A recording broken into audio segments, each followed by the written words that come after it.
Hey guys, so today is going to be a question and answers video. I tweeted and Facebooked you guys and asked you for personal questions or beauty questions about, or things that you would want to know about me, and so this is going to be the video where I answer them.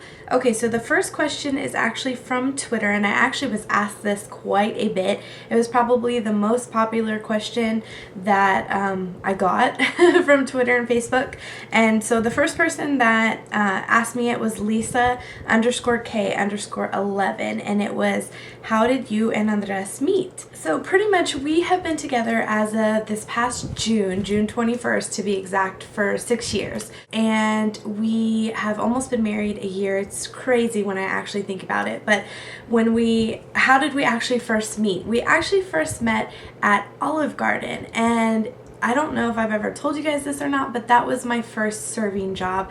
I was a server at an Olive Garden here in San Antonio for about 3 years, and I absolutely loved it. So that's where him and I actually met. I started in February 2006, and he was actually on vacation visiting his family in Mexico. And so when he finally came back, he was such a shy person. I've told you guys that so many times. He's extremely shy, I mean to the max.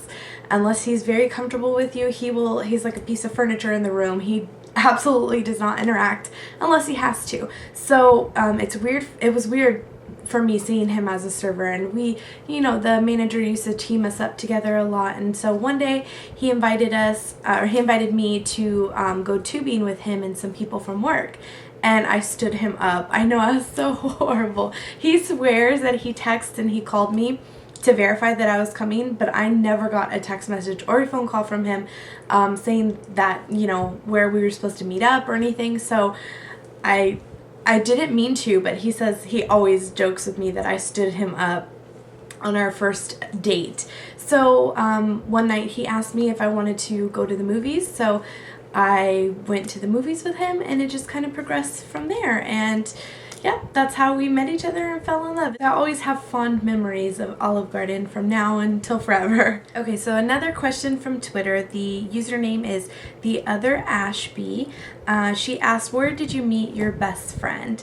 And I actually have two best friends. I have a lot of friends and acquaintances, but I actually have two best friends that have stuck by me this entire, as long as I've known them, and it's never changed. So my first best friend, the one that I met first, it's Tara. She's the one that lives with us. Her and I actually went to high school together. We were in a business magnet school here in San Antonio, and we had gym class together, and I'll never ever forget. I'm gonna make her watch this video. I'll never forget how I met her. She was the most whiny person ever, and in gym class we were all sitting down in a row, and she got up, and I guess we had been sitting down so long her leg fell asleep, and as soon as she got up she plopped right back down on her butt. It was hilarious, and she was so embarrassed, but I thought it was so funny.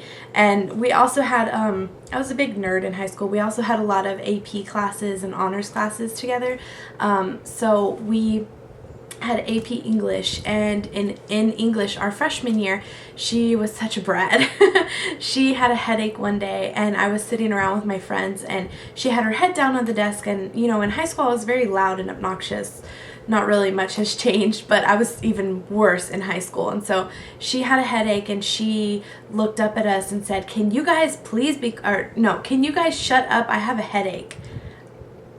I was like, oh no, she didn't. Just tell me to shut up. Are you serious?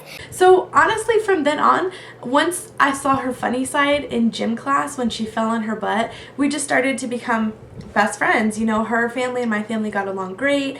It was just, we were meant to be. And then she moved away to Kentucky, and then she came back our senior year of high school, and it's just been, we picked up where the things left off in freshman year. We've been best friends ever since.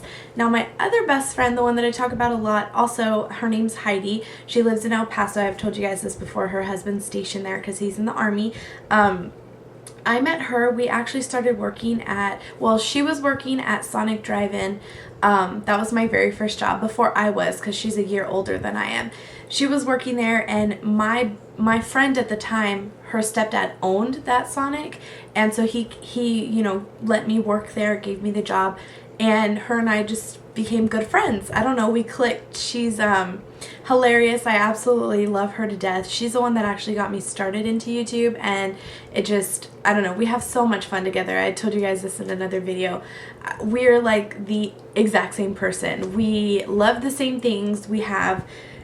We're twins on everything. I mean, when it comes down to it, we're like the exact same person. And it's surprising that we get along so well, considering we're so much alike, because normally people who are alike kind of don't mesh very well together, but we mesh perfectly. Love you, Bia, if you're watching this. But I don't know, those girls that I had, Heidi was my matron of honor and Tara was my maid of honor at the wedding, and I was Heidi's maid of honor at her wedding, and whenever Tara gets married, I hope to be her maid of honor as well. So love those girls to death. I had somebody on Facebook ask me, what nationality are you? And I am actually half Caucasian and half Mexican, or Hispanic, I guess you could say. My mom is actually full 100% Caucasian, and then my father is full Mexican. So actually, when we have children, our children will be 3/4 Mexican and 1/4 Caucasian, because Andres is full Mexican. Okay, this is kind of going back to the best friend roommate thing. Another person asked me how many roommates, or she said, in a video you mentioned you have a roommate. How many roommates do you have?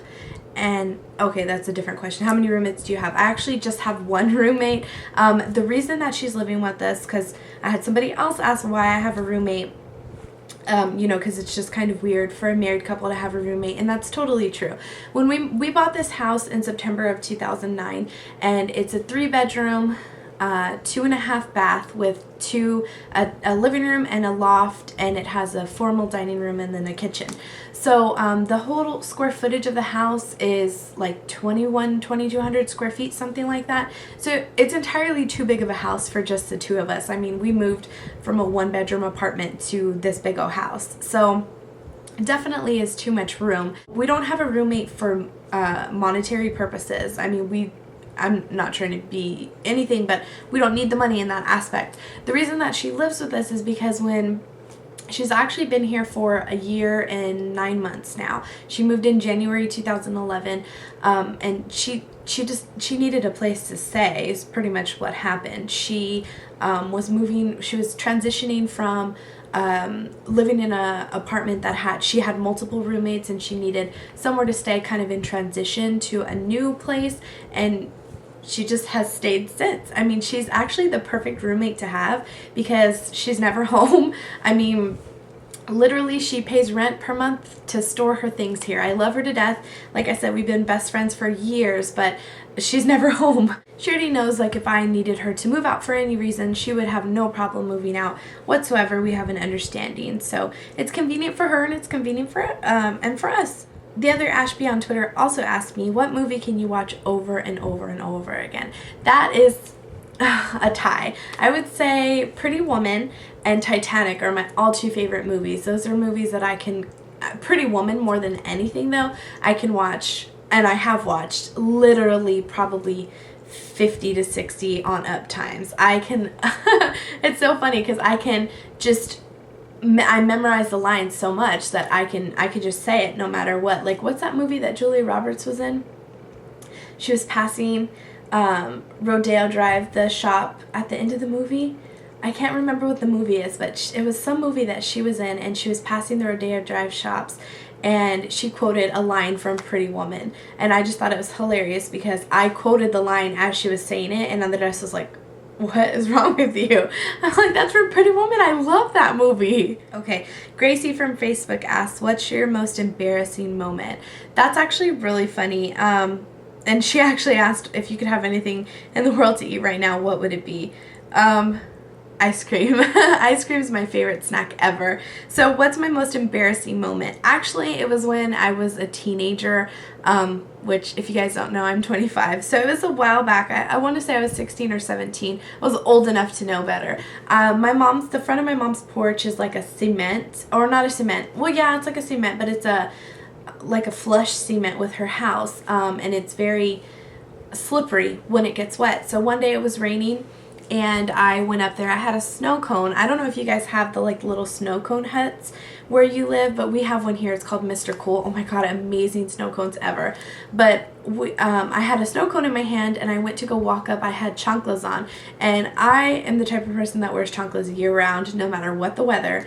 I'm that crazy person that has chanclas in friggin' 20 below weather. It doesn't bother me. My feet don't get cold. So, and the same thing with the rain. I just don't have a problem. So I was walking up with the snow cone, and it was literally one of those slow motion moments. Like, I was slipping and was like, I could feel myself slipping. I could feel myself falling, and I could not catch myself. And it was one of those things like where I slipped and then I kind of caught myself and then I continued to slip all the way down. And I was so embarrassed. My snow cone went everywhere. I was so mad that my snow cone was on the floor. If I could have just fallen without the snow cone fallen, it would have been so much better. But that was probably my most embarrassing moment. And you think, oh, no one probably saw you. No. My brother and all his friends were in the front yard, which, I mean, I don't care. They weren't like, oh my god, I fell in front of the cute boys. My brother's 3 years younger than me. They were all little, barely teenagers. That didn't bother me, but it was just the fact that he was having a little sports meeting in our front yard, and I fell in front of everybody and their parents and my family, and it was just like, oh, seriously, everyone and their mother came to rush over to get me, and I was totally fine, just my pride was really hurt. It's probably one of those you had to be there to appreciate it type things. Okay, I'm going to answer 2 more questions. Let's see. Sarah on Facebook asks, if and when are you and your husband planning on having children or kids? And this one actually has a lot of thumbs up, so I guess I better answer it for you guys. Yes, we are going to have, or we do want to have children. We're currently in a little situation right now. We have a foster child, so it's been a little bit difficult to kind of move forward with things and with school and stuff like that. But right now we're just kind of leaving it up to, in God's hands. Like, whenever He's ready for us to have a baby, that's what we plan on doing. I'm not saying that, everyone should believe in religious things like that. We're not really religious people in general. It's just, we're kind of just letting it, if it happens, it happens. I can say, and I hope we're all mature enough to appreciate this, we're not doing anything to protect from having a baby, so it's not like if it did happen we would be like, oh my god, how did this happen to us, or anything like that. So we're just kind of going with the flow. We have talked about this quite a bit. Like I said, we've been together over 6 years. It's one of those things that comes up. We both do want children, definitely, so we're at least looking at, as many as God wants to give us, but we at least would love to have 2, maybe even 3. So it's just a matter of when it happens, and of course, when it does, you guys will be among the ones to know. I wouldn't hide something like that from you guys. I would love to do pregnancy vlogs and things like that. So, look out for that stuff in the future, hopefully. And until then, I don't really have much else to say about it. Okay, Robin from Facebook, and actually a couple of other people asked this as well. She wants to know, how do we divide the labor, chores, cooking, dinner, washing, cars, financial responsibilities? Pretty much how do Andres and I handle that kind of stuff? So from the get-go, I mean, we've always been very upfront with each other, and I can't even lie and say that I'm one of those women that like to clean and to cook, because I don't. I'm not saying that it's wrong. I have a full-time job. I have a full-time workload at school. Sometimes I have 2 jobs, so I definitely am not a homemaker by any means. I come home, and if I feel like cooking dinner, great. If I don't, sorry, and he knew that from the get-go. He never expected anything from me like that, and nor do I expect it from him. So pretty much how it works is we kind of split it half and half. I mean, to me, that's the way a relationship is supposed to go, and unless you have the understanding that, you're the woman and you're going to stay home and take care of the kids in the house, and your husband's going to go work, and y'all are okay with that, then whatever works for you. For us, because we both work full-time, he's not currently in school, but he has been in school in the past, we tend to split it up. If I have weekends off, I work Monday through Friday. His schedule, because he's a manager, kind of shifts back and forth. So when I'm home on the weekends, I'll do laundry and fold the clothes, or if the kitchen's dirty, I'll make sure they get in in the dishwasher and put them away, or if the house needs vacuuming, I'll vacuum. And he does the same thing. You know, he usually has 2 days off a week, sometimes only one, and he works really hard. He physically works way harder than I do, just because he's on his feet all day. I have a sit-down job during the day. H&R Block is sit-down, and school, other than clinicals, is sit-down. So, you know, I have a lot of mental stuff going on. So it's a little easier for me to get things done around the house. For him, he's physically tired, so he has the manly chores, unfortunately. He takes out the trash, he does the yard, he, you know, cleans the cars, takes care of the garage, he feeds the dogs, he does stuff like that.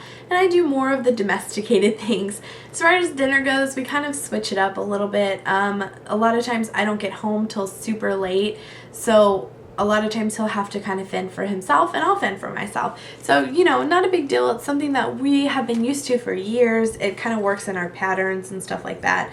As far as cars, we each have our own car. I have my pink buggy. He has a truck and a motorcycle. The financial responsibilities, we have a joint account. We share everything. For the most part, his paychecks and his money kind of cover the house, the mortgage, and his vehicle, and the rest of it's just kind of a shared pot. My checks cover utilities and my car payment, and then it's a shared pot. I mean, but really it honestly doesn't matter, because we've had a joint account almost since we've been together, and all our money goes into it and all our money goes out. So, I mean, we do have separate accounts, don't get me wrong, but we usually, unless it's a special occasion, we'll just use, you know, one account and things like that. We make transfers and whatnot.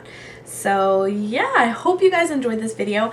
I'll probably do another one, you know, in the future if you guys are interested in something like that. I mean, you know, I'm totally down for answering any questions that you guys have, as long as we're all mature enough to handle them. So yeah, I hope you guys really enjoyed this video. Thank you guys so much for answering me so quickly on my Twitter and my Facebook. I actually was really surprised and overwhelmed at all the questions that I actually ended up getting. So yeah, I was I was really excited. As always, just, you know, let me know down below if there are any specific videos that you guys would like to see next. I have a few videos planned out for you guys, but I'm definitely going to be using your input a lot more, because y'all are the ones watching this channel. I'm so excited at how quickly it actually has grown. I mean, it's amazing to me what the power of social media and things can do. So anyway, I hope you guys are having a wonderful evening, and I will see you in my next video. Bye!